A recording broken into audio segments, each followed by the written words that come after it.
அதாவது இந்த கேள்வி வந்து கேரி அவர்களுக்கு சுமத்தப்பட்டிருக்கின்ற அந்த டேட்டி பாலிட்டிக்ன்றது வந்து உருவானது வந்து 2009க்கு பிறகு. 2009க்கு முதல்ல பார்த்தோம் என்று சொன்னால் எங்கள் தமிழர்களுக்கு என்று சொல்லி ஒரு தலைமைக்கூடம் இருந்தது.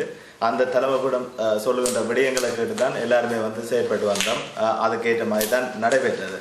ஆனால் இந்த 2009க்கு பிறகு பார்த்தோம்னு சொன்னால் அந்த நேரம் தேசியத்துக்காக வேலை செய்த அமைப்புகள்ல இருந்து, ஊடகங்கள்ல இருந்து, தனிநபர்ல இருந்து எல்லாருக்கும் மேலேயும் வந்து இது அவருடைய இவருடைய என்று சொல்லுகின்ற ஒரு நிலைமை வந்து இருந்து கொண்டிருக்குது.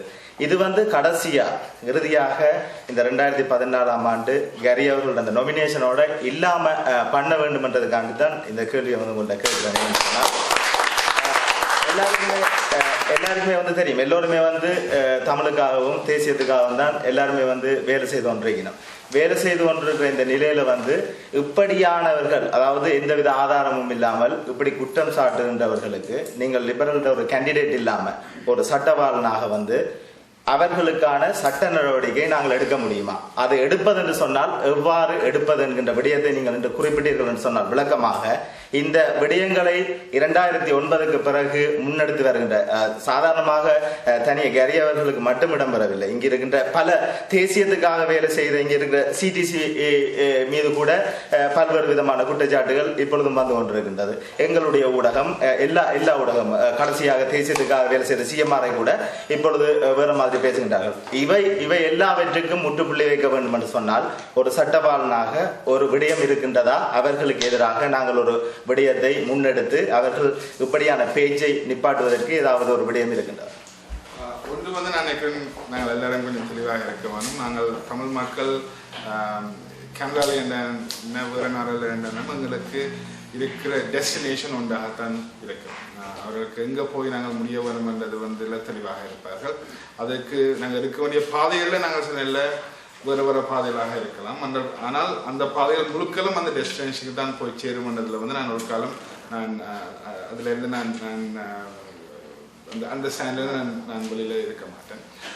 ஆனால் அந்த டெஸ்டினேஷனுக்கு போய்களை வந்து நாங்கள் என்ன சொல்கிறோம் என்றால் இந்த பாதப்பில் வந்து நாங்கள் அதை குற்றச்சாட்டை நாங்கள் இழந்து கொண்டு வரோம்.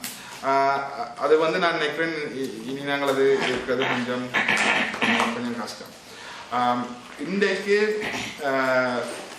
நீங்கள் அந்த சொன்னியல் சட்ட தனியாக நான் செய்யக்கூடியது என்றால் ஒரு வழக்கு வந்து போடலாம்.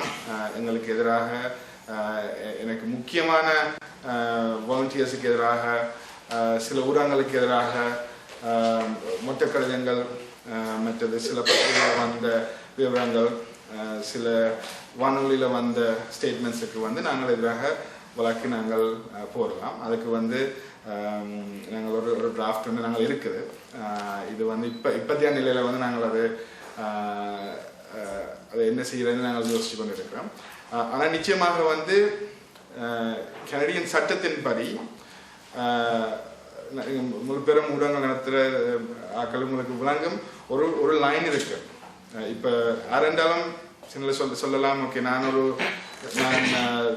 இந்த பிள்ளை விட்டான்னு சொல்லலாம். ஆனால் அது சொல்லிகளை வந்து அதுக்கு ப்ரூவ் பண்ணக்கூடிய ஒரு ஸ்டாண்டர்ட் ஒன்று, பேசிக் ஸ்டாண்டர்ட் இருக்குது கனடியன் ஜேர்னலிசத்தில். அந்த ஸ்டாண்டர்ட் மீட் பண்ணிடலாட்டி வந்து அது கனடியன் சட்டத்தின் படி லைபிள் என்று சொல்கிறாரு. லைபிள் என்ற வந்து ஒரு அந்த பர்சனல் ரெப்யூட்டேஷன் அவருடைய இப்போ ஒரு பெர்ஃபெக்ட் எக்ஸாம்பிள் எடுத்து பார்த்தோம்னா ரோஹன் குணரட்னா கனடிய தமிழ் பேரவை பற்றியும் மற்றது 1-2 உறுப்பினரை பற்றியும் வந்து அவர்கள் பல இதெல்லாம் அவர்கள் ஸ்டேட்மெண்ட் விட்டார்கள். கனடியன் கோர்ட் வந்து ஒரு முடிவெடுத்திற்கு வந்து அவர் சொன்ன ஸ்டேட்மெண்ட்கள் வந்து லைபிளஸ், அதனுடைய டேமேஜஸ் கொடுக்க வேணும் என்று அவர்கள் கொடுத்திருக்கார்கள். Damages award பண்ணியிருக்கார்கள். அதை கலெக்ட் பண்ணது வேறு விஷயம், ஆனால் கொடுத்திருக்கார்கள். அதே மாதிரி தான் இது ரோஹன் குணரட்னா இன்னொரு நாட்டில் இருக்கிறார்.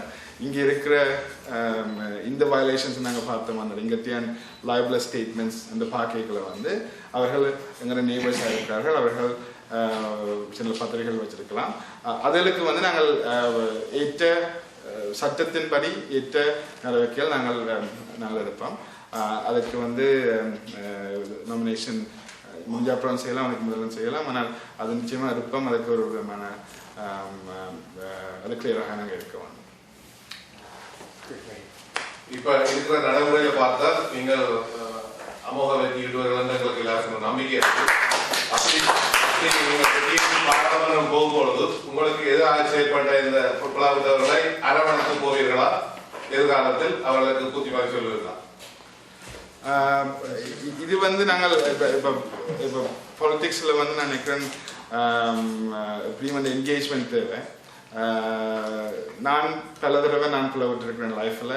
நான் அப்போ வந்து என்ன ஒரு ஆள் எனக்கு சொல்லிச்சு தானே நீங்கள் அப்போ பிளவிட்டு நான் இப்போ நான் முறை காய்க்க மாட்டேன்டா. அது வந்து அஸ் ஹியூமன்ஸ் நாங்கள் ஃபெயில் பண்ணுறோம். எங்களுக்கு இருக்கிற வேல்யூ சிஸ்டம் நான் நினைக்கிறேன் அந்த என்கேஜ்மெண்ட் சரியான முக்கியம். அந்த என்கேஜ்மெண்ட் இப்போ என்ன விதமான என்கேஜ்மெண்ட்டுக்கு நாங்கள் வெளியாக இருக்க வேணும்.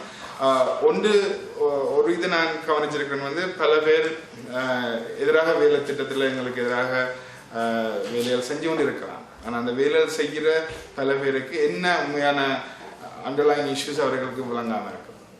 ஸோ அந்த ரீதியில் வந்து எங்களுக்கு அவர்களுக்கு விளங்கப்படுத்தக்கூடிய ஒரு கடமையும் இருக்குது. அந்த நேரம் காலம் வரைக்கும் நாங்கள் அதை செய்வோம்.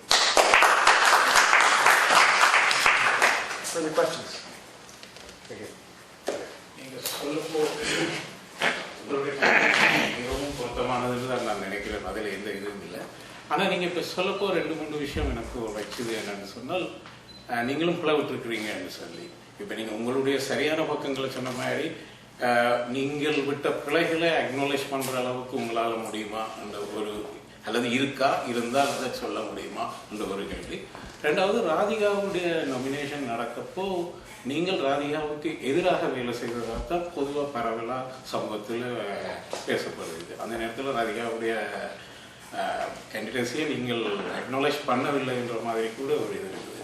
அதை விட இன்னொன்று அடிக்கடி சொல்வார்கள் என்னன்னு சொன்னால், பொப்ரேயுடைய ஒரு கூட்டத்தில் வந்து நீங்கள் இதெல்லாம் முடிந்த விஷயங்கள் தான், ஆனால் அதை இப்படியே பொப்ரேயோட கூட்டத்தில் நீங்கள் நடந்து கொண்ட முறை வந்து சில வேளை ஒரு ஜனநாயகவாதியாக பார்க்குறதுக்கு கொஞ்சம் கஷ்டமாக இருக்கும் அதை விளங்கிக் கொள்வது என்றது. மூன்றாவது, இப்போ சொன்ன மாதிரி 2009க்கு பிறகுதான் இது தொடங்கினதுன்றதில்ல, இது நினைக்கிறேன் ஒரு 30 வருஷமாக நடக்கிறதுல கடைசியாக பண்ணீங்க. ஆகவே நீங்கள் எப்படி பார்க்குறீங்க, நீங்கள் விட்ட பிளைட்டில் என்று நீங்கள் கருதக்கூடிய ஏதாவது ஒன்று நீங்கள் பப்ளிக்காக மீடியாவுக்கு அக்னாலேஜ் பண்ணுவீர்களா? அப்படி செய்ய முடியுமா? அப்படி முடியும் என்று சொன்னால் அது என்னன்றதையோ, அல்லது இந்த ராதிகா போன்ற விஷயங்கள் வந்து உண்மையிலும் உங்கள் மீது சொல்லப்படுகின்ற எதிர்மறையான குற்றச்சாட்டுகள், அதை பற்றி ஏதாவது கருத்துக்கள்? ஸோ சிம்பிளாக சொல்ல போனால், நான் ஒரு பர்ஃபெக்ட் ஹியூமன் பீயிங்கில் நினைக்கல. இந்த ரூமில் ஒருத்தரும் பர்ஃபெக்டான ஆட்கள் இல்லை. நான் வந்து பர்சனலி நான் பிள்ளைகள் விட்டுருப்பேன். நான் ஹை ஸ்கூலில் இருக்கையில் வந்து நான் ஆக்சுவலி நான் ட்ராப் அவுட் பண்ணேன் ஹை ஸ்கூலில் இருக்கையில். அது என்ன பொறுத்தவரை அது ஒரு பர்சனல் ஃபெயிலியர். அதால் வந்து நான் லைஃப்பில் நான் பல இதில் நான் அதில் லேர்ன் பண்ணியிருக்கேன். ஸோ நான் இப்போ வந்து ஒரு பிள்ளை விட்டால் அதில் நாங்கள் லேர்ன் பண்ணக்கூடிய ஒரு சந்தர்ப்பம் இருக்குது. அதை நான் ஒரு உதாரணமாக அதை நான் உங்களுக்கு சொல்லுவேன். ராதிகாவை பொறுத்தவரையில் வந்து ராதிகா வந்து நான் நினைக்கிறேன் இந்த கேள்விக்கு உங்களுக்கு சரியான பதில் சொல்லக்கூடிய ஒரு ஆள் வந்து மிஸ்டர் சித்சபேசன்.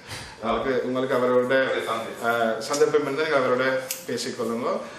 ராதிகா பொறுத்தவரையில் அவருடைய குடும்பத்தினர் எனக்கு நல்ல ஒரு க்ளோஸ் ரிலேஷன்ஷிப். நான் ராணா சாக்காட அப்பாயிண்ட் பண்ணி வரைக்கல. நான் இப்போ லிபரல் பார்ட்டி உறுப்பினராக நாங்கள் இருக்கையில் வந்து டைரக்ட்லி அப்போ எம்பியாக இருந்தார்கள். அவர்கள் பல பேர் பல காலம் டைரக்ட்லி தமிழ் மக்களுக்கு செஞ்ச சேவைகள் வந்து காணாதண்டு ஒரு கருத்து இருந்தது. அதில் நானும் ஒரு ஆள். அந்த ரீதியில் டைரக்ட்லி வெளிக்கிட்ட நேரம் வந்து ஒரு மிக முக்கியமான ஒரு சந்தர்ப்பம். ஒரு நல்ல ஒரு உறுப்பினர் நாங்கள் வாரத்துக்கு ஓரளவுக்கு எங்களுக்கு ஒரு வேலை செய்யக்கூடிய ஒரு ஆள். அது ராணா சாக்கர். எனக்கு அப்போ அவரை முன்னுக்கு தெரியாது, எனக்கு நிறைய அவன் பேர் கூட எனக்கு தெரியாது. எனக்கு லிபரல் பார்ட்டியிலேருந்து கால் வரைக்கும் நான் ராணா ஹூ வந்து தான் கேட்பேன். அவர்கள் வந்தார்கள். அவரோட நான் மீட் பண்ணினேன்.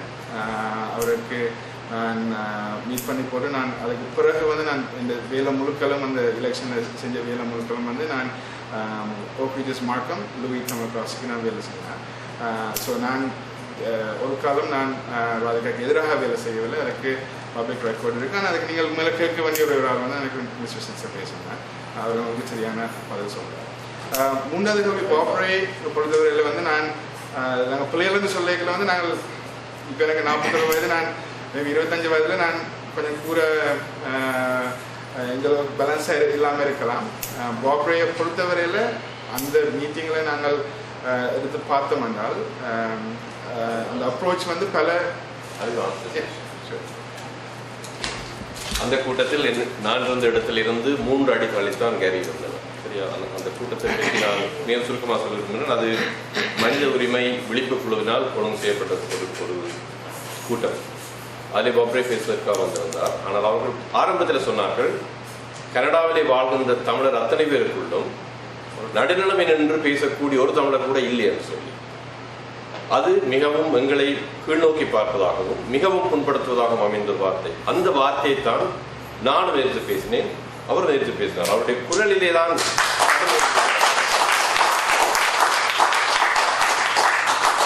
ஏனென்றால் அந்த கூட்டத்துக்குள்ளேயே கலாநிதி பட்டம் பெற்ற 2 இருந்தார். அப்படி இருந்தும் எங்களை இவ்வளவு தூரம் கேவலமாக பேசியது எங்களுக்கு தமிழ் இனத்தையே ஒரு சமூகமாக அவமதித்ததாகத்தான் நான் பார்த்தேன். ஆகையினாலே நானும் மிகவும் கடுமையாக பேசினேன். ஆனால் என்னுடைய குரல் சாதாரணமாக இருந்தது, இவருடைய குரல் கடுமையாக இருந்தது. அவ்வளவுதான் வேறுபாடு. தவிர அவர் கொடுத்த நியாயத்தில் எந்த விதமான கேள்விக்கும் அது உட்படுத்தப்பட முடியாதுன்னு தான் நான் இன்று வரை கருதுகின்றேன். பாப்ரே அவர்களை மிகவும் மதிக்கிறவன் நான் ஒருவன், அவரும் அவரை மதிக்கிறோம். அவரை மதிக்கணுமாக அங்கே எதுவும் பேசவில்லை. அவர்கள் பேசினார்கள். ஆனால் அடிப்படையிலே தெரிந்தவர்களுடைய பேர் அங்கே 2-3 இருந்தபடினாலே மிகவும் மோசமாக குற்றம் சாட்டப்பட்டவர்கள் இவர் போன்றவர். அது சிங்கள பத்திரிகைகளில் என்னுடைய பேரும் மிகவும் கடுமையாக விமர்சிக்கப்பட்டுள்ளது. வயது Further questions either for the doctor or for Gary?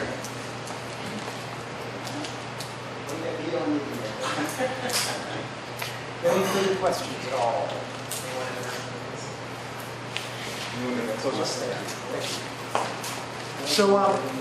So first off, I'd like to thank you all. By closing, this is in many respects an opening. We view this opportunity as a way to formally initiate the conversation over the next week.